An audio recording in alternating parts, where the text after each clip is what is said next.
za serikali za mitaa. Mheshimiwa Spika, naomba sasa nije kwenye hoja za wabunge zilizotolewa kwa kuzungumza. Mheshimiwa Spika, katika mjadala wa hoja za bajeti, Mheshimiwa Mrisho Gambo, mbunge wa Arusha mjini, aliwasilisha tuhuma nzito kuhusu miradi miwili mikubwa inayotekelezwa na halmashauri ya jiji la Arusha, yaani ujenzi wa jengo la utawala la halmashauri na ujenzi wa soko la Semunge. Katika yote mawili aliibua hoja zinazodai kuwepo kwa upotevu mkubwa wa fedha za umma, matumizi mabaya ya madaraka na mchanganyiko wa vipimo uliopelekea malipo yasiyo halali. Mheshimiwa Spika, kwa heshima kubwa, kwa heshima ya bunge hili na kwa maslahi ya taifa, nina wajibu wa kuweka bayana ukweli wa mambo haya. Taarifa ya uchunguzi na ufuatiliaji imekamilika. Kwa kibali chako, Mheshimiwa Spika, tutakuwa tayari kuiwasilisha mbele ya bunge lako hili tukufu kwa namna utakavyoona inafaa. Lakini kwa unyenyekevu mkubwa, niruhusu niseme maneno ya mwisho kabisa. Mheshimiwa Spika, TAMISEMI ni wananchi na TAMISEMI ni serikali hasa. TAMISEMI ni serikali hasa. Niwathibitishie Watanzania, hakuna senti ya Watanzania iliyopotea katika miradi yote hii miwili. Mheshimiwa Spika, ni muhimu tutofautishe hoja za kujenga na lugha za kuchomea.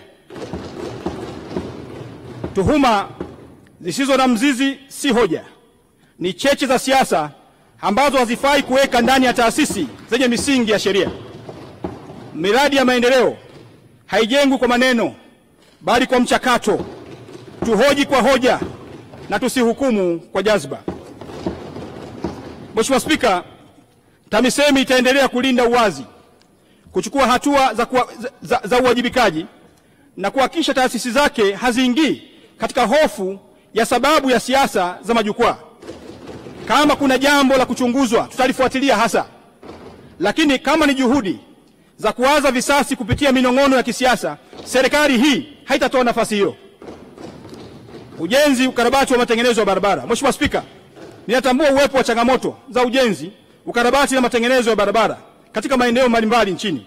Katika kushughulikia changamoto hiyo, serikali imeendelea kutenga fedha kupitia TARURA kwa ajili ya ujenzi wa matengenezo na ukarabati wa barabara, ambapo bajeti imeongezeka kutoka shilingi bilioni 275 mwaka 2020-2021 hadi shilingi bilioni 772 mwaka 2024-2025, sawa na ongezeko la asilimia 180.8 ya fedha ya ndani.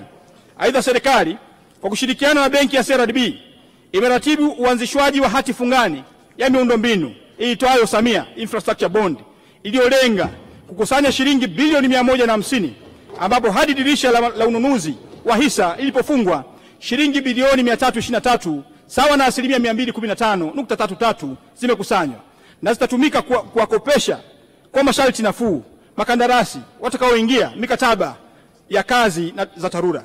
Mheshimiwa Spika, ofisi ya Rais TAMISEMI kupitia TARURA iliidhinishiwa fedha za dharura shilingi bilioni 71.46 kwa ajili ya kugharamia matengenezo ya miundombinu ya barabara zilizoathiriwa na mafuriko ya maji ya mvua. Kati ya fedha hizo shilingi bilioni 50 ni nyongeza ya bajeti kwa mwaka 24-25, ambapo hadi Machi 2025 shilingi bilioni 8 zimepokelewa. Mheshimiwa Spika, mwaka 2025-26 ofisi ya Rais TAMISEMI imepanga kutumia shilingi trilioni 1.18 kwa ajili ya ujenzi, matengenezo, ukarabati wa miundombinu ya barabara na usafiri